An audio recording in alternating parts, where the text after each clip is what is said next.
चलो, हम लोग बात कर रहे थे बीआरएस, बैंक रिकंसिलिएशन स्टेटमेंट। तो नाम से ही पता चलता है कि ये अकाउंट नहीं है, ये स्टेटमेंट है। इसका मतलब ये बुक्स ऑफ अकाउंट्स का पार्ट नहीं है, डबल अकाउंटिंग सिस्टम का पार्ट नहीं है। क्या पढ़ा था कल, थोड़ा बहुत अगर याद हो तो अपन ने बोला था कि ये बिजनेस और बैंक के बीच जो ट्रांजैक्शंस होते हैं उनसे रिलेटेड है। और बिजनेस और बैंक के बीच में दो ही तरह के ट्रांजैक्शंस होते हैं, एक डिपॉजिट और एक विड्रॉल। हम लोग अपनी बुक में क्या करते हैं, कैश बुक में बैंक कॉलम बनाते हैं। तो अगर अपन बोलें कि कैश बुक में जो बैंक कॉलम है, जो अपने लिए बैंक अकाउंट है, उसका जो डेबिट साइड है ना, वो अपने लिए क्या है, डिपॉजिट साइड है। और जो क्रेडिट साइड है वो क्या है, पेमेंट साइड है। और बैंक इन्हीं ट्रांजैक्शन को रिकॉर्ड करने के लिए क्या करता है, कस्टमर अकाउंट बनाता है, जिसकी कॉपी अपने को मिलती है पासबुक या बैंक स्टेटमेंट फॉर्मेट में। और पासबुक या बैंक स्टेटमेंट का जो क्रेडिट साइड होता है वो डिपॉजिट साइड है, और डेबिट साइड क्या है, विड्रॉल साइड है। तो पूरे चैप्टर में ये बहुत इंपॉर्टेंट है, पूरे चैप्टर में ये बहुत इंपॉर्टेंट है कि जो डेबिट साइड है ना, कैश बुक का और पासबुक का, तो कैश बुक का डेबिट साइड डिपॉजिट साइड है। और पासबुक का जो क्रेडिट साइड, पासबुक का जो डेबिट साइड है वो क्या है, विड्रॉल साइड है। और इसी तरह से credit side of cash book, cash book का क्रेडिट साइड पेमेंट साइड है। और पासबुक का जो क्रेडिट साइड है ना, वो डिपॉजिट साइड है। ठीक है। उसके बाद अपन ने बात की थी कि नॉर्मली दो तरह के बैलेंस होते हैं, एक नॉर्मल बैलेंस होता है और एक ओवरड्राफ्ट बैलेंस होता है। तो बैलेंस दो तरह के होते हैं, नॉर्मल बैलेंस और ओवरड्राफ्ट बैलेंस। नॉर्मल बैलेंस कब होता है बेटा, जब डिपॉजिट ज्यादा हो विड्रॉल से। तो जो डिपॉजिट ज्यादा है तो डिपॉजिट साइड वाला बैलेंस होता है। तो उस केस में कैश बुक का तो डेबिट बैलेंस होता है और पासबुक का क्या होता है, क्रेडिट बैलेंस होता है। और ओवरड्राफ्ट कब होता है, जब विड्रॉल ज्यादा हो डिपॉजिट से। जब विड्रॉल या पेमेंट ज्यादा होते हैं डिपॉजिट से तो ओवरड्राफ्ट बैलेंस होता है। तो फिर उस केस में पेमेंट साइड वाला जो साइड होता है वो बैलेंस होता है। तो कैश बुक का क्रेडिट बैलेंस होता है और पासबुक का उस केस में क्या होता है, डेबिट बैलेंस होता है। उसके बाद अपन ने बात की थी कि बिजनेस और बैंक के बीच में जो भी ट्रांजैक्शंस होते हैं, वो ट्रांजैक्शंस को अपन दो कैटेगरी में डिवाइड कर सकते हैं, कॉमन ट्रांजैक्शन और अनकॉमन ट्रांजैक्शन। कॉमन क्या होता है, जो कैश बुक और पासबुक दोनों में रिकॉर्ड हो गए तो कॉमन है, और दोनों में रिकॉर्ड नहीं हुए तो भी क्या है, कॉमन है। इनकी वजह से डिफरेंस नहीं आता है। अनकॉमन ट्रांजैक्शन कौन से होते हैं, जिनकी वजह से दोनों के बैलेंस में डिफरेंस आता है, उनको अनकॉमन बोलते हैं। तो अनकॉमन ट्रांजैक्शंस की भी है फोर कैटेगरीज। अनकॉमन ट्रांजैक्शन की अपने पास चार कैटेगरी है। पहला,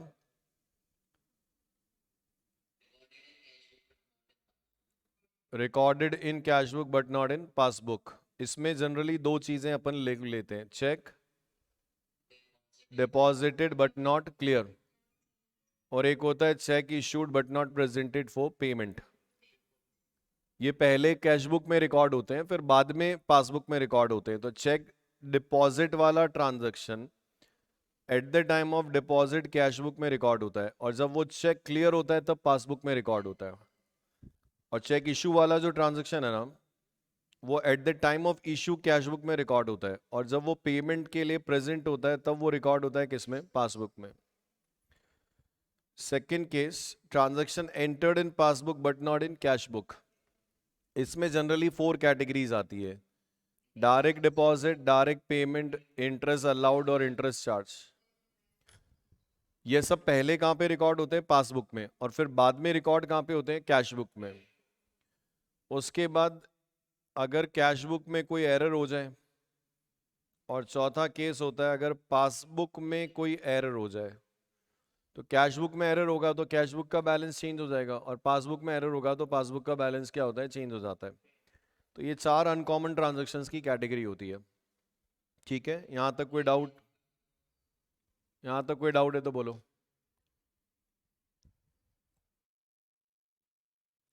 यहां तक किसी को कुछ पूछना है तो बोलो, चलें आगे। ओके, अभी अपने को क्या करना है, रिकंसाइल करना है। क्या करना है, बीआरएस क्या होता है, बैंक रिकंसिलिएशन एक स्टेटमेंट है जो कैश बुक के बैलेंस को पासबुक के बैलेंस से क्या करता है, रिकंसाइल करता है, या पासबुक के बैलेंस को कैश बुक से रिकंसाइल करता है, और उसमें सारे अनकॉमन ट्रांजैक्शंस हम लोग एक्सप्लेन करते हैं। और एक और इंपॉर्टेंट पॉइंट मैंने बताया था कि बीआरएस हमेशा एज ऑन डेट बनता है, कभी भी बीआरएस फॉर द पीरियड नहीं बन सकता है, क्योंकि आज जो ट्रांजैक्शन अनकॉमन है हो सकता है कि कल वो कॉमन हो जाए। तो आज का बीआरएस और कल का बीआरएस क्या होगा, डिफरेंट बनता है। तो सिमिलर टू बैलेंस शीट, जैसे होता है ना balance sheet as on date होती है, वैसे ही बीआरएस भी क्या होता है बेटा, एज ऑन डेट बनता है। जिस पर्टिकुलर डेट पे बनाते हैं उस डेट के अनकॉमन ट्रांजैक्शन लेते हैं, ठीक है। उसके बाद आगे बात करते हैं। जैसे अगर मान लो तुमको बोला जाए कि 2 को 4 से रिकंसाइल करना है, तो दो तरीके हैं। आप 2 + 2 कर दो, 4 आ जाएगा, और 2 4 में से 2 माइनस करो तो 2 आ जाएगा। यहां मैं अमाउंट चेंज करके बोलूं 2 को 6 से रिकंसाइल करना है तो क्या तरीका है, 2 में 4 ऐड करोगे तो 6 आ जाएगा, और 6 में से 4 लेस करोगे तो 2 आ जाएगा। तो यहाँ कोई अकाउंटिंग लॉजिक नहीं है, यहाँ सिर्फ क्या प्लस माइनस का लॉजिक है कि मुझे किसको किससे मिलाना है, उसके लिए मुझे क्या करना है, प्लस माइनस करना है। तो दो चीजों को मिलाना है तो हमेशा अपने पास दो ऑप्शन होते हैं। तो आपके पास भी बीआरएस बनाने के दो तरीके होते हैं।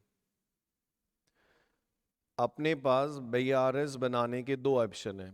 क्या करना है बीआरएस में, अपने को अनकॉमन ट्रांजैक्शंस लेने हैं और बैलेंस एज पर कैश बुक को बैलेंस एज पर पासबुक से रिकंसाइल करना है, और साथ में ये भी एक्सप्लेन करना होता है कि भाई डिफरेंस क्यों आ रहा है। तो पहला ऑप्शन क्या है कि you can start with balance as पर कैश बुक। तो आपको उससे क्या मिल जाएगा, बैलेंस एज पर पासबुक मिल जाएगा। तो अगर तुमने बैलेंस एज पर कैश बुक स्टार्टिंग पॉइंट ले रखा है तो जो भी प्लस माइनस करोगे अनकॉमन ट्रांजैक्शन वो कैश बुक में प्लस माइनस होंगे। और लॉजिक इतना सही है कि अगर तुमने ऊपर यहां कैश बुक का बैलेंस स्टार्टिंग पॉइंट लिख रखा है, इसको बोलते हैं स्टार्टिंग पॉइंट। तो अगर तुमने बैलेंस एज पर कैश बुक स्टार्टिंग पॉइंट लिखा है तो बहुत नॉर्मल है, ऊपर आपने बेस कैश बुक को ले रखा है। तो जो भी अनकॉमन ट्रांजैक्शन प्लस या माइनस करने, उसके पीछे लॉजिक यही है कि ये बैलेंस इसके बराबर आ जाना चाहिए। तो अगर तुमने कैश बुक स्टार्टिंग पॉइंट ले रखा है तो प्लस माइनस जो भी करोगे वो बैलेंस एज पर कैश बुक में होगा ताकि वो पासबुक के बराबर आ जाए। और एक तरीका बीआरएस बनाने का ये होता है, क्या होता है नेक्स्ट ऑप्शन, कि अपन बैलेंस एज पर पासबुक से स्टार्ट करें और उसमें प्लस माइनस क्या किया जाए, अनकॉमन ट्रांजैक्शन प्लस माइनस करें, तो ये अपने को पता चल जाएगा कि हमारा बैलेंस एज पर कैश बुक कितना है। तो ये स्टार्टिंग पॉइंट होते हैं, ये इनको बोलते हैं स्टार्टिंग पॉइंट।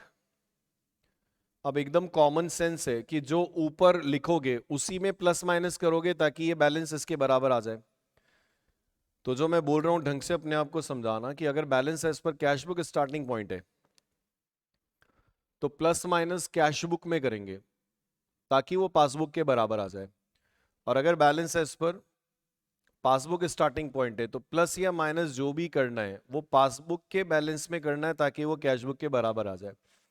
लॉजिक इतना सा है कि अगर कैश बुक के बैलेंस को पासबुक के बराबर लाना है तो कैश बुक में प्लस माइनस करो ताकि वो पासबुक के बराबर आ जाए, और अगर पासबुक के बैलेंस को कैश बुक के बराबर लाना है तो पासबुक के बैलेंस में प्लस माइनस करो ताकि वो कैश बुक के बैलेंस के बराबर आ जाए। ठीक है, इसमें कोई डाउट है तो बोलो। बैटरी चेंज कर दो। तो इस कैमरा चालू है।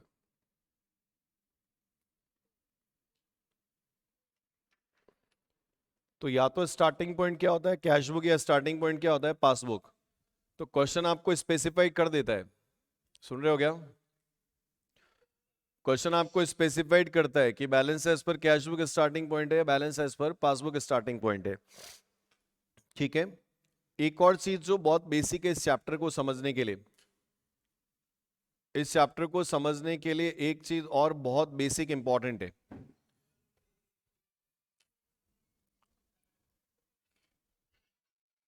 आयुष आचार्य, बेटा माइक बंद कर लो अपना। तो इसको समझने के लिए एक चीज और इंपॉर्टेंट है। अच्छा मुझे नॉर्मली बताना कि मैंने बैंक में 10,000 डिपॉजिट किया, बैंक में मैंने क्या किया, 10,000 डिपॉजिट किया, तो मेरा बैंक में बैलेंस कितना हो गया, 10,000 हो गया। फिर मैंने 20 और डिपॉजिट किया, 10 मैंने डिपॉजिट किया तो मेरा बैलेंस 10 हो गया। फिर मैंने 20 डिपॉजिट किया, कितना हो गया बैलेंस, 30।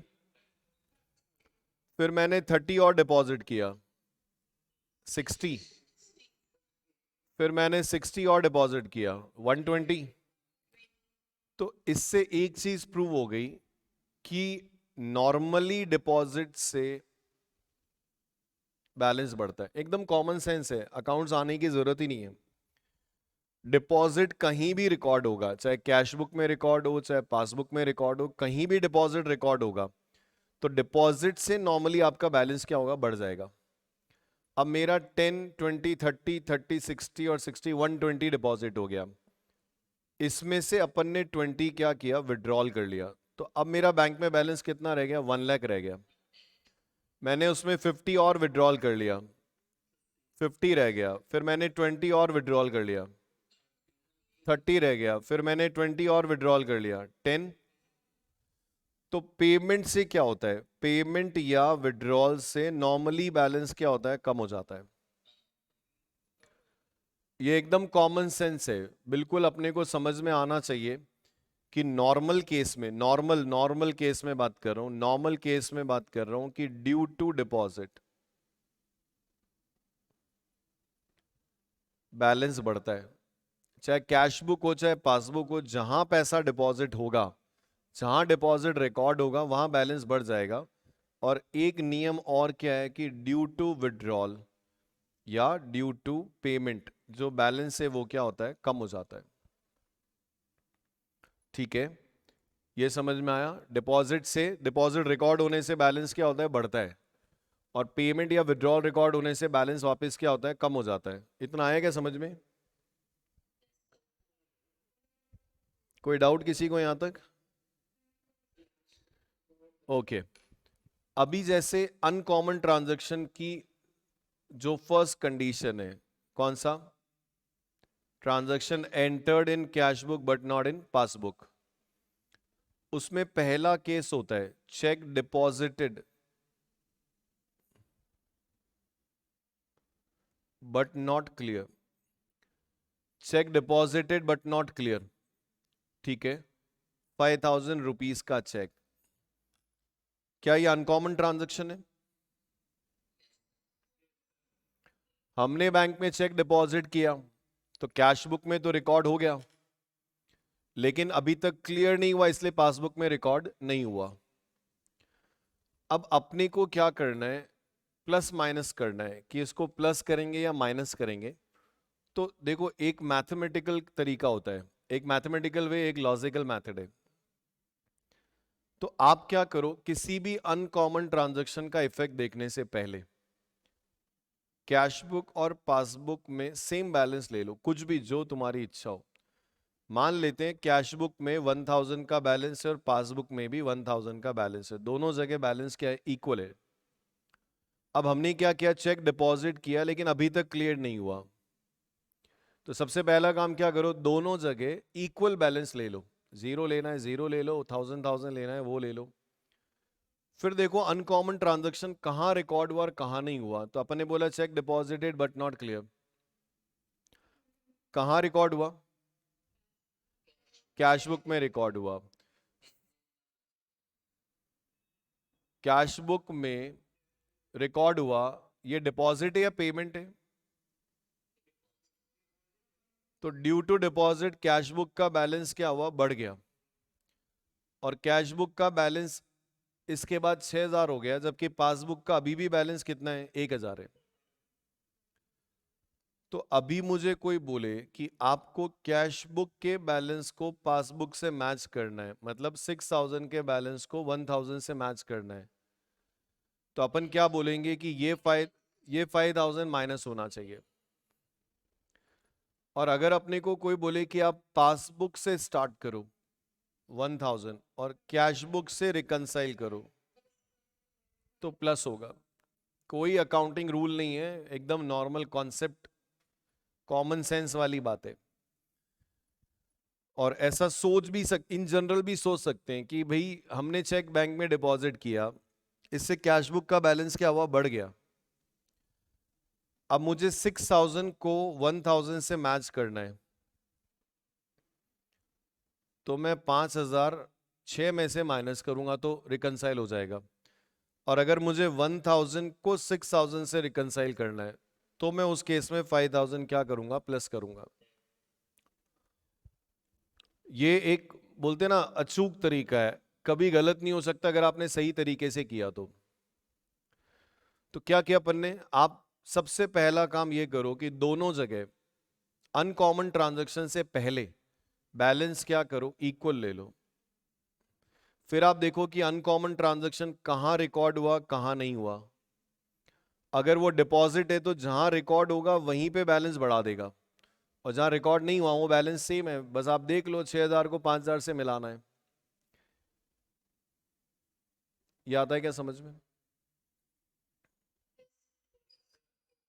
एडलेस सीखना है, कुछ नहीं करना है। सेकंड अनकॉमन ट्रांजैक्शन क्या होता है पता है, cheque issued not presented. Cheque issue होता है पेमेंट के लिए, हमको किसी को पेमेंट करना होता है तो हम चेक इशू करते हैं। तो आपको बोला चेक इशूड नॉट प्रेजेंटेड ₹10,000, हमने 10,000 का चेक इशू किया पेमेंट के लिए। अब 10,000 का चेक पेमेंट के लिए इशू कर रहे हो तो तभी करोगे ना जब आपका बैलेंस होगा अकाउंट में इतना। तो check issued but not presented for payment, ये पेमेंट वाला ट्रांजैक्शन है। तो आप इससे पहले कैश बुक और पासबुक में कोई भी कॉमन बैलेंस ले लो, जो मैंने ले लिया 15,000। फिर ट्रांजैक्शन देखो, चेक इशूड हुआ है इसलिए कैश बुक में तो रिकॉर्ड हो गया, पर पासबुक में रिकॉर्ड नहीं हुआ। तो ये पेमेंट रिकॉर्ड होने से क्या हुआ, कैश बुक का बैलेंस 15,000 से कम होके 5,000 हो गया, जबकि पासबुक में अभी भी बैलेंस 15 है। तो कैश बुक में बैलेंस कम है, उसको पासबुक से मिलाना है तो तुमको कैश बुक में क्या होगा, ऐड करना पड़ेगा 10,000, तो वो 515 हो जाएगा। और पासबुक में बैलेंस ज्यादा है, उसको कैश बुक से मिलाना है तो आपको क्या होगा, माइनस करना पड़ेगा 10,000, तो 15 माइनस 10 करोगे तो 5 हो जाएगा। तो क्या मैं ऐसा बोल सकता हूं कि अगर कैश बुक स्टार्टिंग पॉइंट है तो ये ऐड होना चाहिए, और बच्चों अगर ये पासबुक स्टार्टिंग पॉइंट है तो उसमें से क्या होना चाहिए, लेस होना चाहिए। ये आया क्या समझ में? ये अनकॉमन ट्रांजैक्शन की फर्स्ट कैटेगरी है। सेकंड कैटेगरी क्या होता है, transaction entered in passbook but not in cash book. अब इसमें चार चीजें होती है, जैसे होता है डायरेक्ट डिपॉजिट। डायरेक्ट डिपॉजिट ₹1,000, हमारे एक कस्टमर ने क्या किया, 1,000 बैंक में डिपॉजिट करा दिया और हमको अभी तक पता ही नहीं है। Direct deposit by customer into bank, हमारे एक कस्टमर ने क्या किया, ₹1,000 बैंक में डिपॉजिट करा दिया और हमको पता नहीं है। तो आप क्या करो, मैथमेटिकली अगर जाना है तो कैश बुक और पासबुक में कोई भी बैलेंस इक्वल ले लो, ठीक है। फिर अनकॉमन ट्रांजैक्शन क्या है, direct deposit by customer into bank, कहां रिकॉर्ड हुआ, पासबुक में। डिपॉजिट से क्या होता है, बैलेंस बढ़ जाता है, तो ये बैलेंस बढ़ के कितना हो गया, 11,000, जबकि अभी भी ये 10 है। तो direct deposit by customer into bank, खोपड़ा चलाओ ऊंगो मत। Direct deposit by customer into bank, पैसा बैंक में डिपॉजिट हुआ, पासबुक का बैलेंस बढ़ गया। अब देखो कैश बुक का बैलेंस कम है, कैश बुक में बैलेंस कम है, अब इसको इससे रिकंसाइल करना है तो आप 1000 क्या करो प्लस कर दो, और पासबुक का बैलेंस ज्यादा है, अब उसको कैश बुक से रिकंसाइल करना है तो 1000 क्या करो माइनस कर दो। तो क्या ऐसा बोल सकते हैं कैश बुक स्टार्टिंग पॉइंट है तो ये 1000 ऐड होना चाहिए, तो 10,000 प्लस 1000 होगा तो 11 आ जाएगा, और अगर पासबुक स्टार्टिंग पॉइंट है तो उसमें से 1000 क्या होना चाहिए लेस होना चाहिए, तो 11 माइनस 1 करोगे तो 10 आ जाएगा। समझ में आया क्या? अब अगर अपन इसको बोले direct payment by bank, direct payment by bank ₹5000, अब बैंक 5000 का पेमेंट तभी करेगा जब तुम्हारे अकाउंट में बैलेंस 5000 से ज्यादा होगा, तो कैश बुक और पासबुक दोनों जगह कोई बैलेंस ले लो जो 5000 से ज्यादा हो। Direct payment by bank passbook में रिकॉर्ड हुआ, पेमेंट की वजह से बैलेंस कम हो गया तो पासबुक में बैलेंस कितना 3 हो गया, और कैश बुक में रिकॉर्ड नहीं हुआ तो अभी भी बैलेंस 8 है। तो अभी 8000 को 3 से रिकंसाइल करना है तो 8 में से 5 माइनस कर दो। तो अगर तुम्हारा कैश बुक ऊपर लिखा हुआ है बीआरएस के थोबड़े पे ऊपर ही स्टार्टिंग में, तो उसमें से आप 5 माइनस कर दो तो 3 आ जाएगा। कोई अकाउंटिंग लॉजिक कॉन्सेप्ट नहीं है, सिर्फ मिलाने के लिए क्या प्लस करना है माइनस करना है वही है। और अगर पासबुक स्टार्टिंग पॉइंट है जहां बैलेंस 3000 है तो आप उसमें वापस 5000 ऐड कर दो तो ये रिकंसाइल हो जाएगा। तो कैश बुक स्टार्टिंग पॉइंट है तो लेस होना चाहिए और पासबुक स्टार्टिंग पॉइंट है तो ऐड होना चाहिए। अभी इंटरेस्ट चार्ज बाय बैंक, या चलो interest allowed by bank. Bank अपने को इंटरेस्ट अलाउड कर रहा है, मतलब अपने अकाउंट में डिपॉजिट कर रहा है, अपने अकाउंट से निकाल रहा है। इंटरेस्ट अलाउड बाय बैंक मतलब हमारा पैसा जो बैंक में डिपॉजिट है ना, हमारा जो पैसा बैंक में डिपॉजिट उस पर बैंक अपने को इंटरेस्ट दे रहा है, तो बैंक अपने अकाउंट में डिपॉजिट कर रहा है। डिपॉजिट मतलब क्रेडिट कर रहा है बैंक अपने अकाउंट को। इंटरेस्ट अलाउड 100 रुपए। अब कैश बुक पासबुक में कोई भी बैलेंस ले लो बराबर बराबर 1000। Interest allowed by bank by but not recorded in cash book, passbook में रिकॉर्ड हुआ, तो कैश बुक में तो अभी भी बैलेंस 1000 है, पासबुक में 1100 हो गया। जिसको समझ में आ रहा है इसमें 1000 ऐड करना चाहिए, और इसमें से 1000 क्या, इसमें से 100 क्या होना चाहिए लेस होना चाहिए। तो कैश बुक स्टार्टिंग पॉइंट है तो ये ऐड होगा, और पासबुक स्टार्टिंग पॉइंट है तो क्या होगा लेस होगा। और मैं बोलूं कि charges charge by bank, bank ने आपके अकाउंट से क्या किए चार्जेस चार्ज किए। चार्जेस चार्ज किए मतलब डिपॉजिट किया है विड्रॉल किया है, विड्रॉल किया है। विड्रॉल से क्या होता है बैलेंस बढ़ जाता है। तो कैश बुक और पासबुक में कोई भी एक कॉमन बैलेंस ले लो, 1500 ले लिया। Charges charge by bank but not recorded in cash book, कहां रिकॉर्ड हुआ पासबुक में। पेमेंट से बैलेंस कम हो गया, तो यहां बैलेंस क्या हो गया 1000 हो गया इसके बाद, और यहां पे बैलेंस अभी भी कितना है 1500 है। अब अगर बच्चों कैश बुक से स्टार्ट कर रहे हो बीआरएस को, तो उसमें से 500 माइनस कर दो, और अगर पासबुक से स्टार्ट कर रहे हो तो 500 प्लस कर दो। इसको अपन लोग मैथमेटिकल टेक्निक बोलते हैं। तो आप क्या करो अनकॉमन ट्रांजैक्शन से पहले क्या करो बैलेंस इक्वल ले लो, फिर देख लो कि अनकॉमन ट्रांजैक्शन कहां रिकॉर्ड हुआ है कैश बुक में या पासबुक में। अगर डिपॉजिट है तो बैलेंस बढ़ा दो वहां पे, और पेमेंट है तो बैलेंस क्या करो कम कर दो। फिर देख लो किसको किससे मिलाने के लिए प्लस करना है माइनस करना है। यहां तक कोई डाउट है तो बोलो।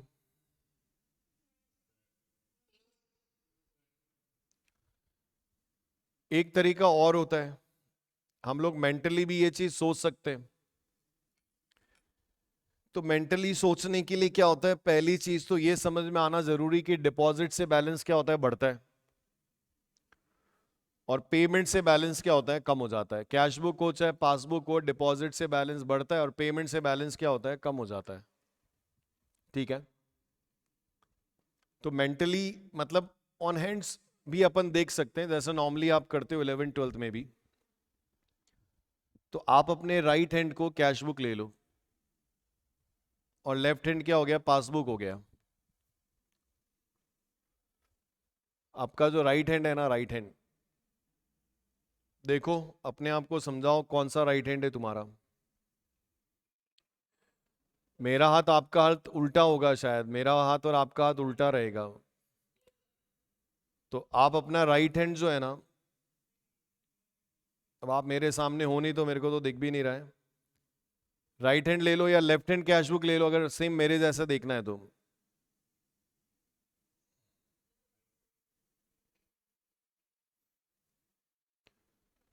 तो आप अपना राइट हैंड कैश बुक ले लो और लेफ्ट हैंड पासबुक ले लो। दोनों जगह बैलेंस क्या है, बराबर है, ऐसा बराबर कर लो। दोनों जगह बैलेंस क्या है, बराबर, ऐसा। तो अपन यही बोलते हैं ना कि अनकॉमन ट्रांजैक्शन से पहले बैलेंस बराबर ले लो, अपन ने बराबर ले लिया। फिर आप अनकॉमन ट्रांजैक्शन सोचो। अब जैसा पहला अनकॉमन ट्रांजैक्शन होता है,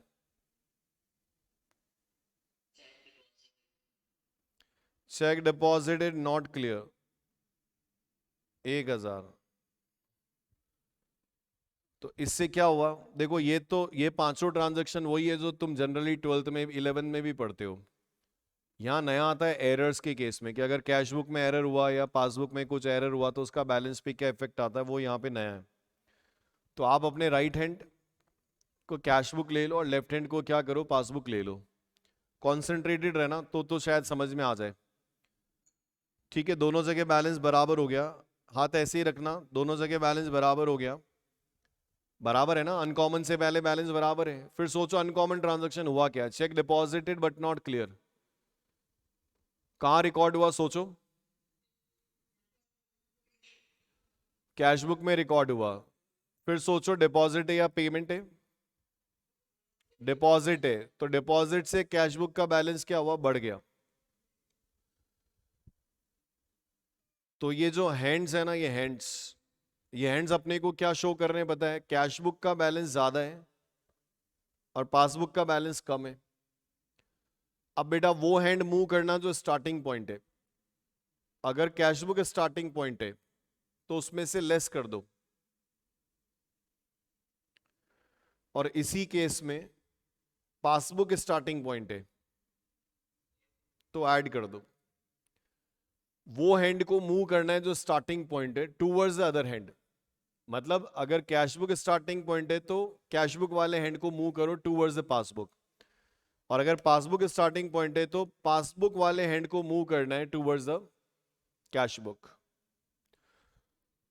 तो मेरा केस क्या था, check deposited but not clear, right hand cash book है, लेफ्ट हैंड पासबुक है। ठीक है, और मैंने बोला कि हमने बैंक में क्या किया, चेक डिपॉजिट किया लेकिन क्लियर नहीं हुआ, तो ये कैश बुक में रिकॉर्ड हुआ, due to deposit cash book का बैलेंस बढ़ गया। अब अगर कैश बुक स्टार्टिंग पॉइंट है तो लेस कर दो, और अगर पासबुक स्टार्टिंग पॉइंट है तो ऐड कर दो। तो ये पता है क्या होना चाहिए, अगर कैश बुक स्टार्टिंग पॉइंट है तो क्या होगा, लेस होगा, और पासबुक स्टार्टिंग पॉइंट है तो ऐड होगा। सेकंड क्या बोला, चेक इशूड नॉट प्रेजेंटेड 5000। हमने बैंक में चेक क्या किया, इशू किया, लेकिन अभी तक वो पेमेंट के लिए प्रेजेंट नहीं हुआ। अनकॉमन ट्रांजैक्शन है, हाथ निकाल लो वापस से, सामने रखो, आप खुद से करोगे तो ही समझ में आएगा, अदरवाइज कुछ नहीं होगा। तो कैश बुक पासबुक दोनों का बैलेंस बराबर कर लो। ठीक है, ऐसा अनकॉमन से पहले बराबर है, ऐसा। फिर खोपड़े में अनकॉमन ट्रांजैक्शन सोचो, check issued but not presented. तो चेक इश्यू हुआ, इसका मतलब कहां रिकॉर्ड हुआ, कैश बुक में। ठीक है, कैश बुक में रिकॉर्ड हुआ है, देखो तुम्हारी कैश बुक में रिकॉर्ड हुआ है। फिर देखो डिपॉजिट या पेमेंट है, पेमेंट है, तो पेमेंट से कैश बुक का जो भी बैलेंस था वो क्या हुआ, कम हो गया। ये हैंड्स पोजीशन है। अब अगर मेरा कैश बुक स्टार्टिंग पॉइंट है तो मैं कैश बुक को मूव करूंगा, तो कैश बुक स्टार्टिंग पॉइंट है तो ऐड करूंगा तो पासबुक के बराबर आ जाएगा, और इसी केस में पासबुक स्टार्टिंग पॉइंट है तो लेस करूंगा तो बराबर आ जाएगा। तो कैश बुक स्टार्टिंग पॉइंट है तो ऐड होना चाहिए, और पासबुक स्टार्टिंग पॉइंट है तो क्या होना चाहिए, लेस होना चाहिए। किसी को नहीं आए तो बोल देना, मेरे को पता नहीं कि आप लोग को आ रहा है नहीं आ रहा है।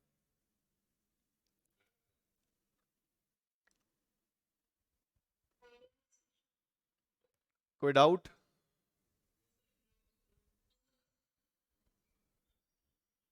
ठीक है। उसके बाद नेक्स्ट अपन क्या ले रहे थे पता है, direct deposit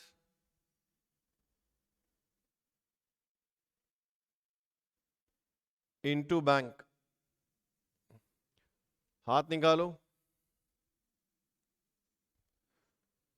direct deposit by customer into bank कहां रिकॉर्ड हुआ? पासबुक में। फिर सोचो डिपॉजिट है या पेमेंट है? डिपॉजिट है, तो बेटा इससे पासबुक में बैलेंस क्या हुआ, बढ़ गया। तो अगर मेरा कैश बुक स्टार्टिंग पॉइंट है, वो कैश बुक को मूव करना, कैश बुक स्टार्टिंग पॉइंट है तो ऐड करेंगे, और पासबुक स्टार्टिंग पॉइंट है तो लेस करेंगे। तो कैश बुक स्टार्टिंग पॉइंट है तो ऐड कर दो, पासबुक है तो लेस कर दो। देखो वैसे भी सोच सकते हैं normally, direct deposit by customer into bank, इससे पासबुक का बैलेंस बढ़ गया। अब पासबुक स्टार्टिंग पॉइंट है तो उसमें से लेस कर दो, और कैश बुक स्टार्टिंग पॉइंट है तो उसमें क्या करो, ऐड कर दो। Direct payment by bank,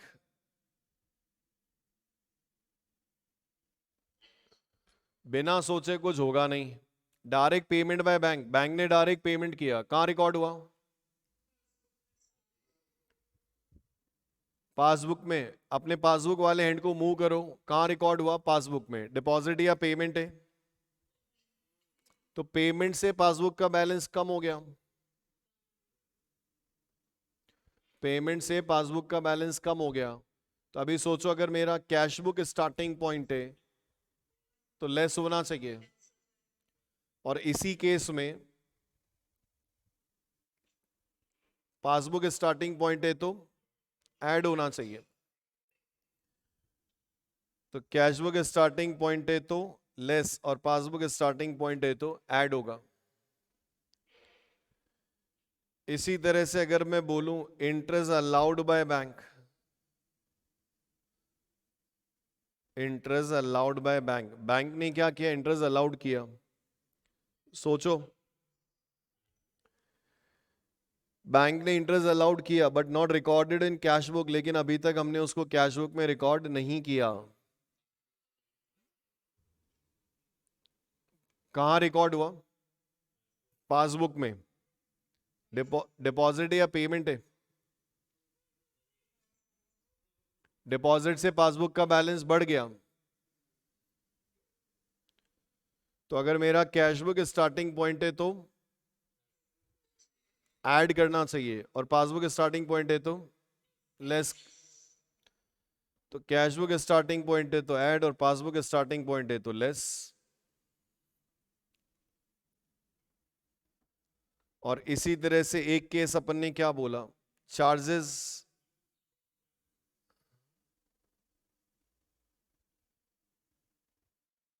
charges charge by bank. अब बैंक चार्जेस ले रहे हैं, कहां रिकॉर्ड हुआ? पासबुक में रिकॉर्ड हुआ है। डिपॉजिट या पेमेंट है? बैंक ने चार्जेस निकाला है हमारे अकाउंट से, डिपॉजिट या पेमेंट है? पेमेंट है, पेमेंट। और पेमेंट से पासबुक का बैलेंस क्या हो गया, कम हो गया। तो अगर कैश बुक स्टार्टिंग पॉइंट है ना, कैश बुक स्टार्टिंग पॉइंट है तो उसमें से लेस होना चाहिए, और पासबुक स्टार्टिंग पॉइंट है तो ऐड होना चाहिए।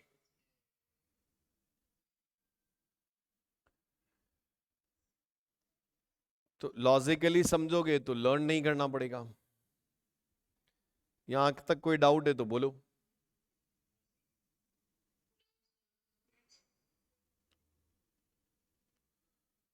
तो आप चाहो तो मैथमेटिकली सोच सकते हैं, आप चाहें तो मेंटली सोच सकते हो। थर्ड अपन ने बात की थी एरर्स। हाँ।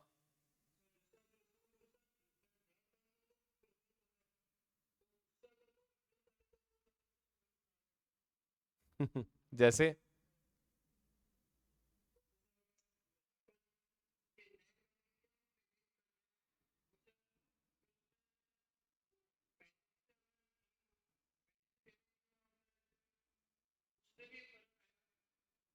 आप ट्रांजैक्शन बता सकते हो क्या, क्या बोलना चाह रहे हो?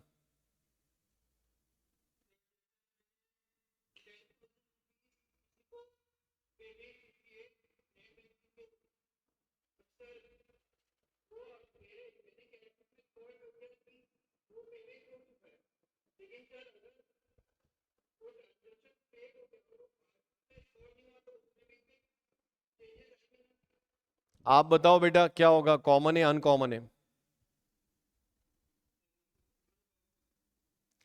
फर्क आएगा क्या दोनों बैलेंस में?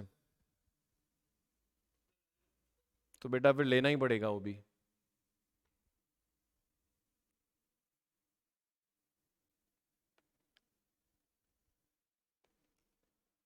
ठीक है, और कोई डाउट किसी को?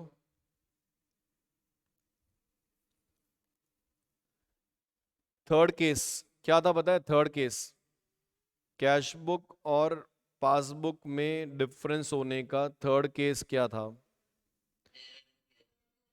Error in cash book. Errors in cash book मतलब कैश बुक में कुछ गलती हो गई,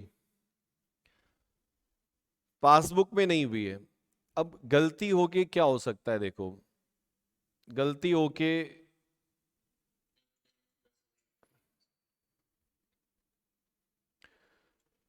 गलती होने से गलतियां कौन कौन सी हो सकती है देखो, एक तो होता है ओमिशन, कि हम लोग रिकॉर्ड करना भूल गए। जैसे अपन ने अमाउंट डिपॉजिट किया लेकिन हम ही रिकॉर्ड करना भूल गए, या हमने पेमेंट किया पर हम रिकॉर्ड करना भूल गए, तो एक होता है ओमिशन,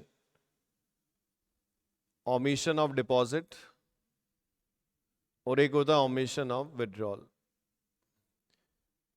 एक होता है रॉन्ग अमाउंट, कि मैंने गलत अमाउंट लिख दिया।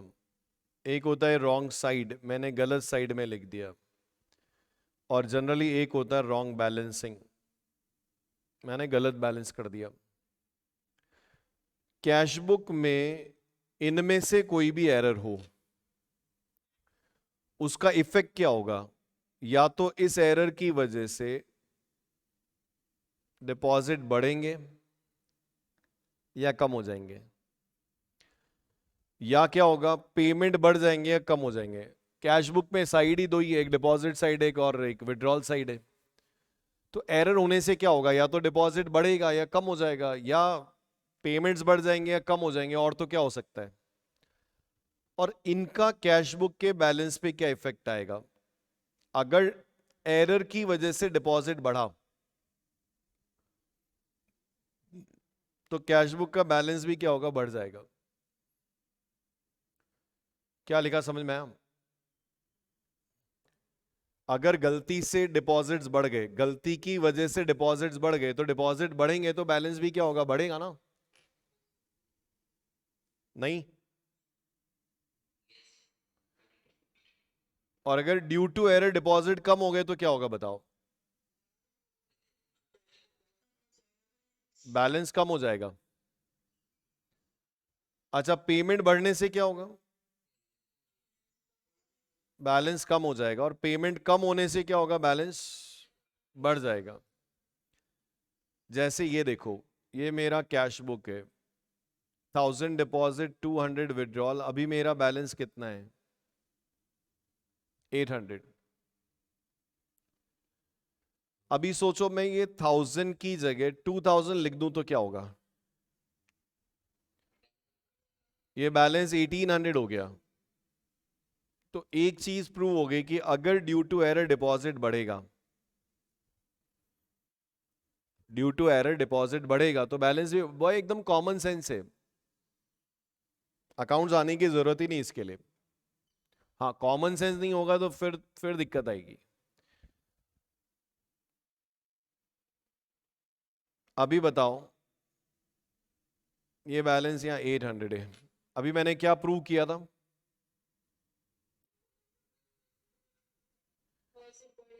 अभी अपन ने प्रूव किया कि डिपॉजिट बढ़ेगा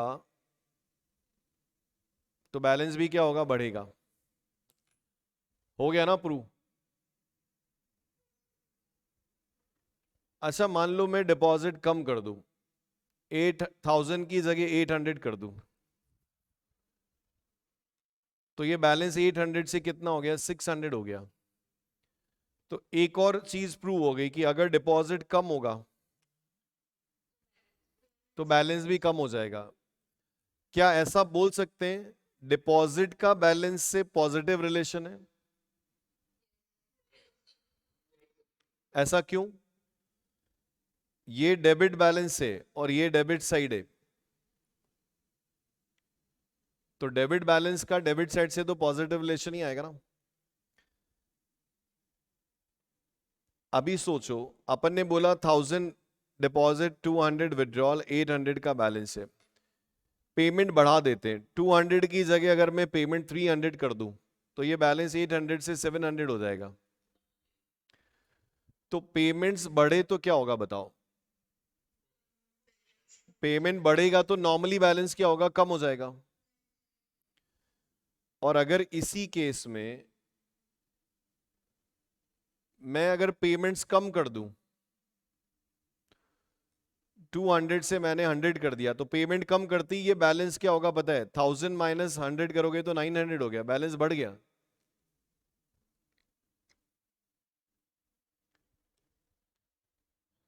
अरे आया क्या समझ में?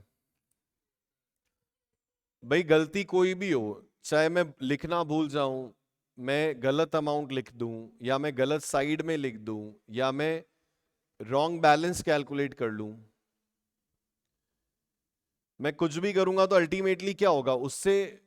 चार इफेक्ट होते हैं, या तो डिपॉजिट्स बढ़ेंगे, या डिपॉजिट्स कम हो जाएंगे, या पेमेंट बढ़ेंगे या कम हो जाएंगे, यही होगा। और तो क्या हो सकता है? साइड ही दो ही हैं, एक डिपॉजिट साइड और एक पेमेंट साइड है। तो ये जिसको समझ में आएगा ना, उसको आगे जो पढ़ेंगे वो समझ में आ जाएगा। डाउट बोलो।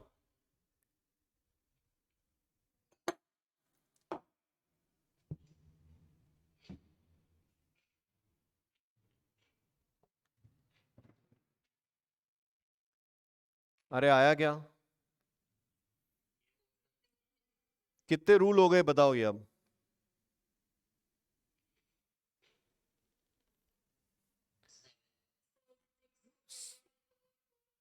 नहीं नहीं नहीं, टोटल रूल तो 6 ही हुए हैं। क्या 6 रूल हुए हैं बताओ? ड्यू टू डिपॉजिट बैलेंस बढ़ता है, सही है क्या?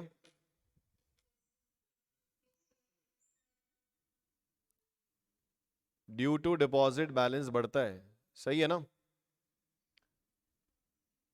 और ड्यू टू पेमेंट, सोचो सोचो सोचो, बैलेंस कम हो जाता है। और ड्यू टू एरर, अगर डिपॉजिट इंक्रीज होगा तो बैलेंस भी इंक्रीज होगा। और अगर एरर होने की वजह से डिपॉजिट्स कम हो गए तो बैलेंस कम हो जाएगा। अगर पेमेंट्स बढ़ेंगे तो बैलेंस कम हो जाएगा, और पेमेंट कम होंगे तो अपने को बैलेंस पे इफेक्ट समझ में आना चाहिए कि मेरा बैलेंस बढ़ा या कम हुआ।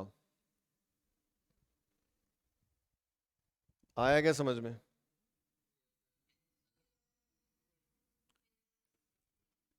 अब जैसे अपन ने बोला ना एरर में, पहला क्या एरर पॉसिबिलिटी था वो बताओ। ओमिशन, पहला ओमिशन था। ओमिशन में क्या होता है, जैसे एक तो होता है डिपॉजिट ओमिशन और एक होता है विड्रॉल ओमिशन। डिपॉजिट ओमिशन की बात करूं तो मैं क्या बोलूंगा, 1000 deposited into bank, ₹1000 deposited into bank. हमने बैंक में क्या किया, डिपॉजिट किया, not recorded in cash book. हम कैश बुक में उसको रिकॉर्ड करना भूल गए। इसका मतलब ये होता है, देखो आप कैश बुक खोपड़े में खोलो, ये डिपॉजिट साइड होता है, मुझे 1000 डिपॉजिट लिखना था यहां, मुझे यहां पे कितना डिपॉजिट लिखना था, 1000, पर मैं इसको रिकॉर्ड करना भूल गया। अब आप मुझे बताओ इससे क्या हुआ, डिपॉजिट बढ़े या कम हुए कैश बुक में, डिपॉजिट इंक्रीज हो गए।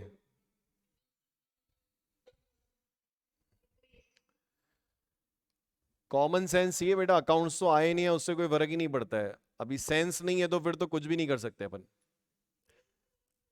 1000 डिपॉजिटेड इनटू बैंक, मैंने बैंक में डिपॉजिट किया लेकिन not recorded in cash book, मुझे यहां 1000 रिकॉर्ड करना था पर मैंने कुछ भी रिकॉर्ड नहीं किया। इसका मतलब 1000 की जगह मैंने 0 रिकॉर्ड किया, रिकॉर्ड करना ही भूल गया मैं। तो इससे कैश बुक में डिपॉजिट बढ़ेगा या कम होगा? हाँ,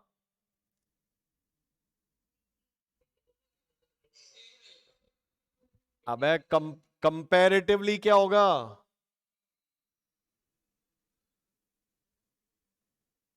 कंपैरेटिवली क्या होगा? कंपैरेटिवली अगर मैं 1000 लिखता तो बैलेंस क्या होता, मेरा बढ़ता ना। अब मैंने नहीं लिखा तो कंपैरेटिवली मेरा कैश बुक का बैलेंस क्या है, कम है ना। तो इसको जैसे हैंड्स पे लेना अपन, हैंड्स पे, तो इस एरर की वजह से कैश बुक में बैलेंस कंपैरेटिवली कम है।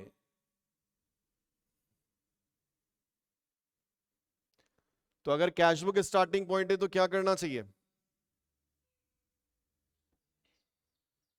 कैश बुक स्टार्टिंग पॉइंट है तो ऐड करना चाहिए, और पासबुक स्टार्टिंग पॉइंट है तो लेस करना चाहिए। नहीं आया?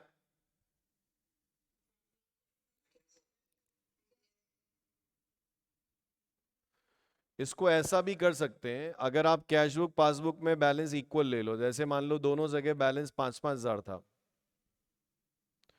इस ट्रांजैक्शन से पहले दोनों जगह बैलेंस कितना था, 5-5 थाउजेंड था। अब हमने 1000 रुपीज बैंक में डिपॉजिट किया, तो बैंक में तो डिपॉजिट हो गया पर हमने उसको अभी तक रिकॉर्ड नहीं किया।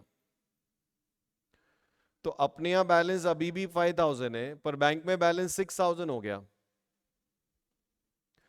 तो क्या करोगे कि 5000 का बैलेंस 6000 के बराबर आ जाए, ऐड करना है। और क्या करें कि ये बैलेंस जो है वो 6000 का 5000 के बराबर आ जाए, तो उसमें से क्या करो, लेस कर दो। तो इस एरर से क्या हुआ, मैंने बैंक में 1000 रुपीज डिपॉजिट किए और मैं रिकॉर्ड करना भूल गया, तो इससे मेरा डिपॉजिट बढ़ा या कम हो गया?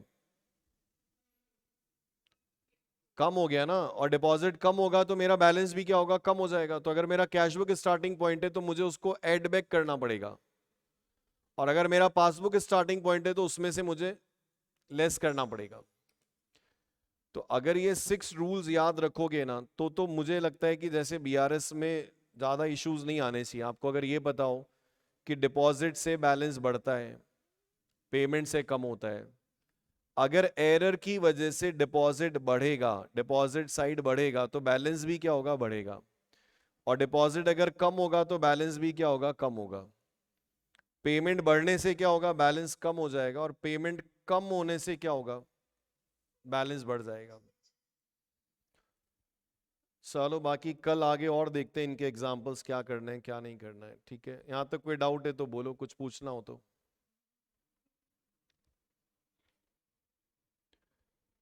यहां तक कोई डाउट है तो बोलो बेटा। चलो बाकी कल डिस्कस करते हैं। बाय बेटा।